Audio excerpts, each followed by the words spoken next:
Ang programang ito ay rated SPG. Striktong patnubay at gabay ng magulang ang kailangan. Maaaring may masiselang tema, lengguwahe, karahasan, sexual, horror o droga na hindi angkop sa mga bata. Ang ginawa mo, ha? Eh, kulang na kulang pa yun eh. What? Magsisisi na ba si Zoe?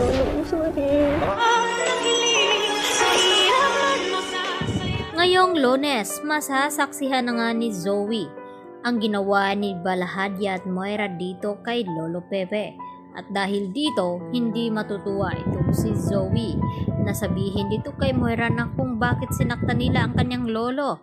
At dito naman na sinabi ni Moira na kulang pa daw ito. Dito na kaya kakainin ng konsensya itong si Zoe dahil sa awa ng kanyang lolo Pepe. At niyakap niya nga ito at humingi ng sorry. At dahil dito, magmamakaawa naman ngayon itong si Don Pepe na patakasin siya at pakawalan. Dahil hindi niya daw ito isusumbong itong si Zoe dahil kunwari ay mahal na mahal daw niya ito.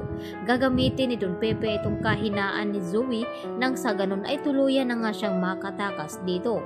At sa gagawin nga dito ni Zoe, mapipilitan naman ngayon na magalit itong si Balahadya dito sa anak ni Moira dahil sa ginawa nito na pinapatakas itong si Lolo Pepe ay hindi na nila matupad ang kanilang plano na magkakapera sila dito sa matanda dahil balak nga nila itong ipatubos dito kina Giselle at RJ nang sa ganon ay mapapakinabangan nila itong matanda. Samantala, pumunta naman si Giselle at RJ at Annalyn dito sa Eastridge upang kumprontahin itong si Carlos na kung may kinalaman ba siya dito sa nangyari kay Don Pepe dahil sa kung natatandaan natin ay nakita nga dito ni Annalyn na tumatawag nga itong si Carlos kay Zoe. Dito nga na sinabi ni Carlos sa kanila na baka nagtago ng araw itong si Zoe dahil sa ibinibintang dito ni Annalyn sa kanya na may kinalaman ito di umano sa pagkawala ng kanyang lolo Pepe. At nagtaka naman itong si Giselle dito kay Carlos na kung bakit mas kinakampihan pa ngayon ni Carlos itong si Zoe kaysa kay dito kay Annalyn na anak ng kanyang asawa na si Lynette. At hindi naman agad makaimik itong si Carlos sa sinabi dito ni Giselle, tila nagdududa na nga ito sa kanya. At sinabi ni Giselle may dapat ba daw silang malaman dito kay Carlos Benitez. Sa kabilang banda, dito naman sa pamamahay ni Carlos, biglaan naman na dumating itong sina Harry at Regan. At dahil dito, nalaman ni Dax at ng kanyang kasamahan na mga bata lang naman pala ang nag-doorbell. Kaya pinapalabas nila itong si Lynette, subalit ay nandun sila sa likuran habang nakatutok naman itong baril dito kay Lynette. At wag daw ito magkakamali na magsumbong dito sa anak ni Carlos na naroon sila sa loob. Dahil kung hindi ay mapapahamak nga ang dalawang ito. At nakikiusap naman itong si Harry na kung pwedeng makapasok sa bahay at maki-CR dahil sa sakit daw ng kanyang tiyan at hindi na nga raw niya mapipigilan. Kaya dali-dali naman na tumakbo itong si Harry papuntang CR.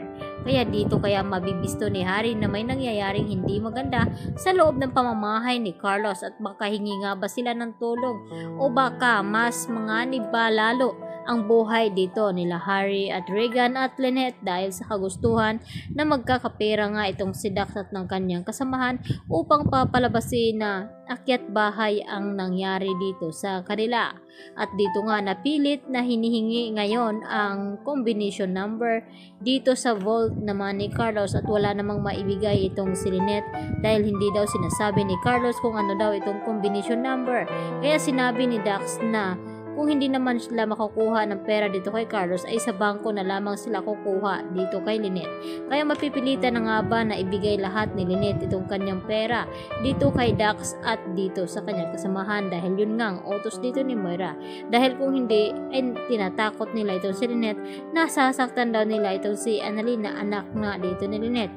At yun naman ang hindi kayang gawin ni Lynette na masaktan ang kanyang anak dahil yun nga ang pinakaingatan niya at kahinaan ni Lynette. Kaya gagawin niya ang lahat upang maibigay ang pera na hinihingi nga dito ni Dax at ng kanyang kasamahan. Kaya yan naman natin pagkatutukan kung mabisto ba nila Harry at Regan na may kakaibang nangyari dito sa loob ng pamamahay ni Carlos. At kung makahingi nga ba sila ng tulong. Yan ang ating abangan mamaya sa Abot Kamay na Pangarap. Yan lang po at marami pong salamat sa inyong panonood.